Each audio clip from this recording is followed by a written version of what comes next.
Hey, what is going on, guys? RvzStealth here, and in today's video, we're going to be taking a look at a few new sleeper OP or underrated things that are doing really well so far in patch 8.2, but not a lot of people are playing them yet, and not a lot of people have discovered them. So this patch was a pretty big one, and there is going to be a lot of different things in this video that is doing pretty well, but just hasn't been discovered as much so far in 8.2. So that being said, guys, let's get started.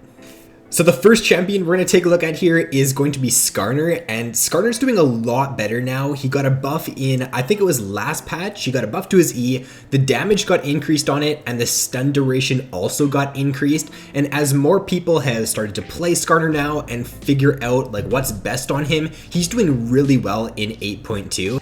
Now there's kind of two different rune pages going around right now on Skarner. There's either the spellbook page or there's the aftershock page. I think it does depend more on the situation as to which one you'd want to run. So if you are up against an enemy jungler who you don't think you're going to be able to pressure too much in the early game, then I would take the spellbook in that situation, just so you've got your flash on a shorter cooldown, and so that come mid to late game team fights, you can look to go for more flash ult plays. If you are in a matchup though to where you know you're going to be able to pressure in the early game and you want to be dueling the enemy jungler a lot, then I would take the aftershock, just so you do have a lot more dueling potential in the early game if you do take that.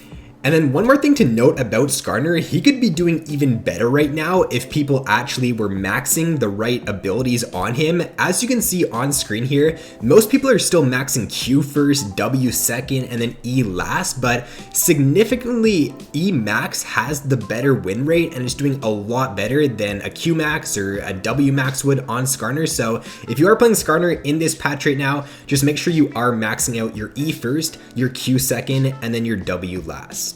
So next up here is going to be a jungle pick that hasn't really made its way over to NA or EU yet, but it's seeing a very high play rate and also a pretty good win rate over in Korea, and it's Camille jungle. So how the Koreans right now are playing this Camille jungle, they're taking Electrocute on it, and they're also going for a cheese level 2 gank like you could do on Jarvan or Xin Zhao. So you take your red as Camille, you head over to mid lane, or you could even go bot lane, it just depends on what you're looking to do. And you can use your E off the wall, and I'll have a clip here of this in action, and you're almost guaranteed to burn the enemy mid laner's flash every time you do this. So your ability to pressure in the early game is really good with Camille. You take that Electrocute, and you do actually have a lot of kill pressure when you are ganking with her. And then for your ability maxing on Camille, make sure you are maxing your E out first, your Q second, and then your W last. If you end up like maxing your Q out first on Camille, then your clear in the jungle is going to be pretty slow. Make sure you do max that E first so that you do have a little bit better of a clear in the jungle. So next up here is going to be a pick that has kind of started to see his way back into pro play, and it's Galio. So this is not Galio top lane, this is Galio in the mid lane, and how you're going to be wanting to play this is a lot of people are either taking Spellbook on him or they're taking Electrocute. Now this is similar to Skarner, it just does depend on the situation. So if you're in a matchup to where you do think you're going to be able to look for kill pressure in the early game, then I would take the Electrocute. But if you're in a ranged matchup and you just don't really think you're gonna be able to get on the target at all and you just want to farm, then take the spellbook because it reduces the cooldown of your summoner spells. So that's really good for Galio. You want to be looking for those flash taunt plays as much as possible come mid to late game team fight, so it does allow you to do that a lot more with the spellbook. And then also if you are in a ranged matchup, you're probably going to get poked out a little bit, so having the reduced cooldown on your teleport is really nice to have in the early game. And for the build on mid Galio, it's kind of all over the place. Some people are going for like Abyssal Mask Rush and then Liandry's. Some people are going for just a full AP Galio. They're going like Proto Belt and Liandry's and Rabadons. I don't think there's really like a best build for mid Galio right now. It kind of just does depend on the situation and how you're looking to play it. Now, if we take a look at a few champions that benefited quite a bit from the aftershock changes in this patch, it looks like Rammus, Sejuani, Zac, and then even Riven and Camille in the top lane seem to be doing very well with Aftershock in 8.2. So as for Rammus, these changes to Aftershock were really good for him because they increase the amount of armor and magic resist you get from Aftershock now when you proc it, and that just synergizes really well with Rammus's W. Now as for Zac and Sejuani, it's doing great on them because they want to be diving in on the back line, and any amount of extra armor and magic resist you get to just soak more damage in teamfights is going to be really good on those junglers.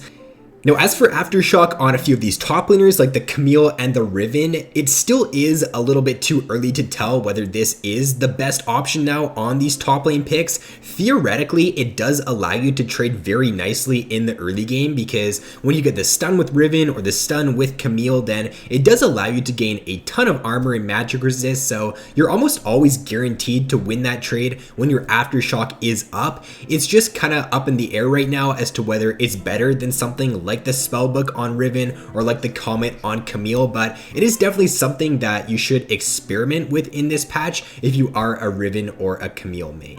And then what more and more people are starting to do on Ziggs mid in this patch is instead of running Comet or Aerie, they're starting to run the Unsealed Spellbook on Ziggs so that you do have a lot of potential to just push hard in the early game and go for that first tower really quickly. So what you want to do is you can take the heal for the first few minutes of the game. You can get a good base timing in, and if you haven't needed to use your heal yet, you can swap that out for the teleport. You can teleport back to lane, and you can just keep pressuring the enemy under their tower and keep getting tower damage off. You're gonna have your teleport on a very short cooldown in the early game, so you can probably look for at least 2 really good bases at around like the 3 or 4 minute mark. You can look for a good base, and then also once your teleport is back up again, you can look for another base and just keep shoving the enemy in and keep trying to get tower damage off. And if you play Ziggs like that in this patch, you're almost guaranteed to get that first tower, and then you can start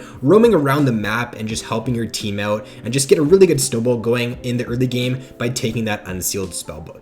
And then lastly here, let's take a look at the changes to the support items in this patch and kind of discuss which champions are still actually good with this support item. So Remnant of the Watchers is the new Spell Thieves. It now gives you a Sightstone when you complete the quest, and you still can get the Frostfang in the early game, and you can still generate a lot of gold with this item. Now on champions like the Malzahar in the mid lane who did really well with it in previous patches, Faker is actually still running this item on his Malzahar mid lane. He's going for the early Frostfang, and he's still upgrading it into the Remnant of the Watchers. I'm pretty sure that's what the item is called now, but it still actually does perform very well stat-wise as well. It does have the best win percent on Malz as a rush item. It also still does have the best win percent as a rush on Vladimir and Echo too, so it's not like this item is complete trash anymore. It does give you the Sightstone when you do complete the quest, so if you are ahead in the early game, I think this item can actually be really good because it just allows you to get a lot of vision down, and you can control vision very nicely and just allow your team to set up for objectives if you do get ahead in the early game.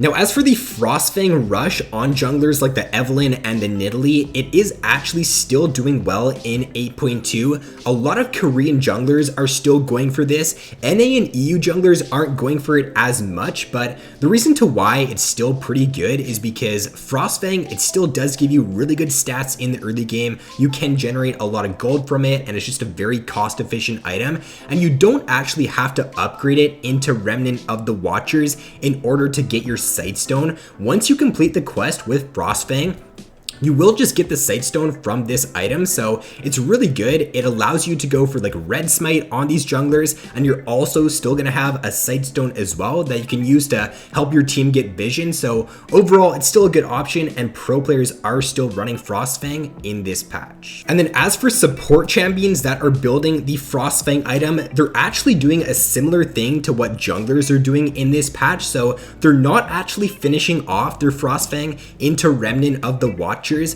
what they're doing is they're just sitting on that Frostfang, completing their quest, and they're gonna get the Sightstone anyway, so you don't really need to upgrade it. And therefore, because Frostfang only costs 850 gold, you can go for a very early Ardent Sensor and a very early redemption on these support champions, and that's working very well on picks like Janna and Lulu, as well as like Nami, Soraka. Any of these champions that can benefit from Ardent Sensor are doing pretty well in this patch with the Frostfang into an Ardent Sensor and then a redemption.